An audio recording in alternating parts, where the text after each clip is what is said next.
జీ5 app download చేసుకుని పూర్తి ఎపిసోడ్లని ఉచితంగా చూడండి. నేను సొంతంగా బిజినెస్ పెట్టుకుని డెవలప్ అవుతానంటే మా వదిన పాపం తనకి ఎంతో సెంటిమెంట్ అయినా వాళ్ళమ్మ గాజులు నాకిచ్చింది. కానీ నేను ఏం చేశాను? అసలు ఆఫీస్కి అడ్వాన్స్ కట్టమని చెప్తే ఇలాంటి పని ఎందుకు చేశారండి? చెప్తున్నాను కదా, పెట్టిన డబ్బులు గంట వ్యవధిలోనే డబుల్ అవుతాయంటే నమ్మకంగా చెప్తే నమ్మాను. వెంటనే మా వదిన గాజులు మా వదినకి తిరిగి చేయొచ్చు కదా అని పందెం కట్టాను. పోయిన 5 లక్షలు పోతే పోయాయి అనుకున్నా, ఇప్పుడు 20 లక్షలు ఎక్కడి నుంచి కడతారండి? మీకెవరు హెల్ప్ చేస్తారు? అదే ఏం చేయాలో నాకు అర్థం కావట్లేదు లోకేశ్వరి. వాళ్ళు చెప్పినట్టు డబ్బు కోసం ఇంటి మీదకొస్తే కొడుకు కాబట్టి మిమ్మల్ని ఏం అనకపోవచ్చు, కానీ నిజం తెలిసి కూడా నువ్వెందుకు చెప్పలేదమ్మా అని అత్తయ్య మావయ్య అడిగితే ఈ విషయాన్ని వెంటనే వాళ్ళకి చెప్పేయాలి. మావయ్య, అత్తయ్య, ఎందుకు అరుస్తున్నావు? అప్పు అనే కత్తి పీకల మీద తెచ్చిపెట్టి ఎందుకు అరుస్తున్నావు అంటారా? ఉండండి, ఈ విషయం నేను వాళ్ళకి చెప్పాలి. లోకేశ్వరి, మావయ్య, అత్తయ్య.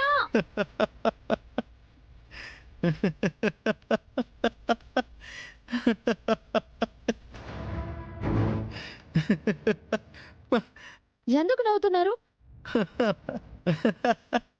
మిమ్మల్ని ఎందుకు నవ్వుతున్నారు? పిచ్చేదైనా పట్టిందా మీకు? నమ్మేశావు కదా, నమ్మేశావు కదా, నేను చెప్పిందంతా నిజమని నమ్మేశావు కదా.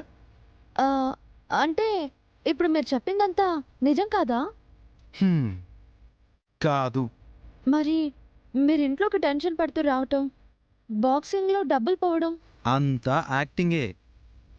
ఇప్పుడు కవర్ చేస్తూ చెప్తున్నావు. దీన్నే యాక్టింగ్ అంటారు. యాక్టింగ్ దేనికి?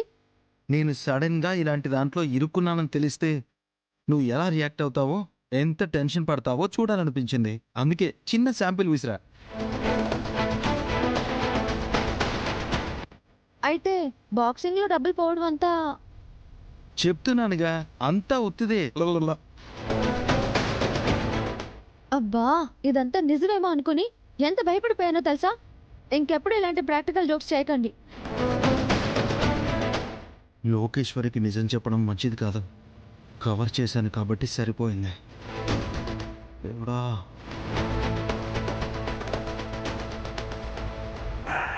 బాబీ, నువ్వు ఇరుక్కున్న విషయం గుండమ్మకి తప్ప ఇంట్లో ఎవరితోనూ చెప్పుకోలేవు. నీ పరిస్థితి తెలిస్తే ఆ గుండమ్మ కామ్గా ఊరుకోదు. ఏదో ఒకటి చేసి నిన్ను ప్రాబ్లం నుంచి బయట పెట్టాలని చూస్తుంది. ఎక్కడి నుండైనా డబ్బులు తీసుకొచ్చిస్తుంది. ఆ పని చేసిందా, అది గుండమ్మకి ఎండ్ డేట్. ఏం చేస్తావే? నెయిల్స్ షార్ప్ చేసుకుంటున్నాను. అంతేలే, అంతకు మించి పనే ఉంది నీకు. సరే సరే కానివ్వు. అబ్బబ్బా, తినేకే చెప్పాను కదా వస్తానని. ఇదిగో 6 గంటలో బయలుదేరుతాను, సరేనా? లోకేశ్వరి, ఏంటి? బయటికి ఫంక్షన్కి వెళ్ళాలి. ఈ శారీ కాస్త ఇస్త్రీ చేసి పెట్టవే. ఏంటి? అదేనే, శారీ కాస్త ఇస్త్రీ చేసి పెట్టు అంటున్నా. నా బట్టలే నేను ఇస్త్రీ చేసుకోను, మీ బట్టలు ఇస్త్రీ చేసి పెట్టాలా?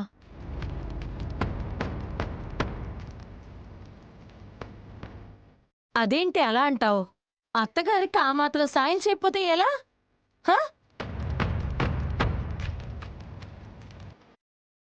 సరే, అలాగే చేస్తాను. చూసారా నా మాట ఎలా విందో?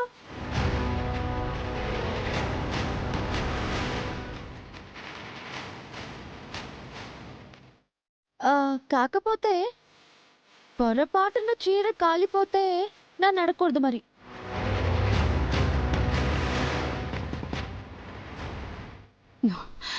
ఏంటే? అవును మరి, నాకు వచ్చినట్టు చేస్తాను. నేనేమైనా ఇస్త్రీ చేయడంలో ప్రొఫెషనల్నా? ఇవ్వండి, చేస్తాను. అవసరం లేదు. ఇది నాకెంతో ఇష్టమైన చీర. నువ్వు తగలేస్తానని చెప్తుంటే ఇవ్వడానికి నేనేమైనా పిచ్చిదాన్నా? అత్తయ్య, ఇటివ్వండి, నేను ఇస్త్రీ చేస్తాను.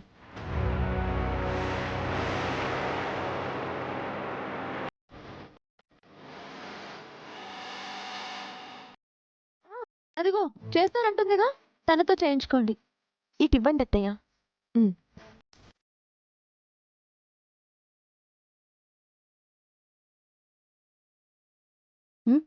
ఏమే, నువ్వు ఆది బయటకెళ్ళాలంటే టిఫిన్ చేస్తానన్నావు కదా, ఆ పని చేయకుండా అక్క చీర ఇస్త్రీ చేస్తానంటావేంటి? అక్కడ ఆ పని అయిపోతుంది, ఇటు ఈ పని అయిపోతుంది అత్తయ్య. యాక్చువల్గా ఈ ఇంటి కోడలుగా నువ్వంటే నాకు ఇష్టం లేదు.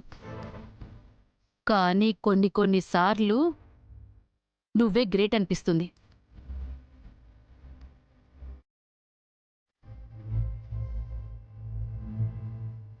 నువ్వు గోడు కత్తిరించుకోమ్మా.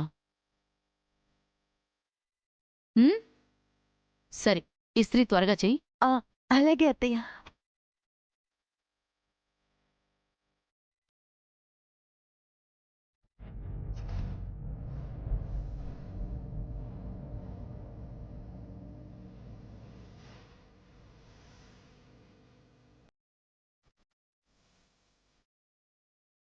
నీకేమొచ్చిందే? ఒక్క చీర ఇస్త్రీ చేస్తే అరిగిపోతావా? హా, నేనేమైనా వాళ్ళ సర్వెంట్నా చీరలు ఇస్త్రీ చేయడానికి?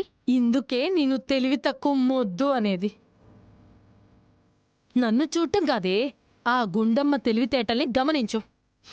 ఏంటో అది ప్రదర్శించిన పెద్ద తెలివితేటలు. ఈ ఇంట్లో నీకు సమానమైన గుర్తింపు రావాలి అనుకుంటే, హక్కు రావాలి అనుకుంటే, నీకు ఓటేసే మనుషుల్ని పోగు చేసుకోవే.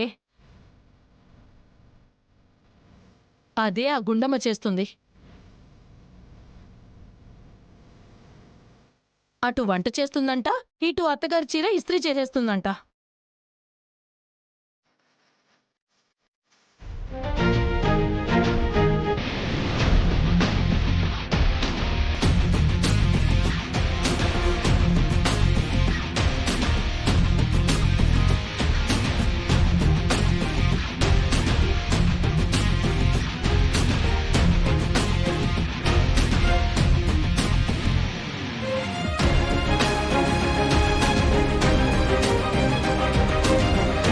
జీ5 యాప్ డౌన్లోడ్ చేసి అన్ని ఎపిసోడ్స్ పూర్తి ఉచితంగా చూడండి.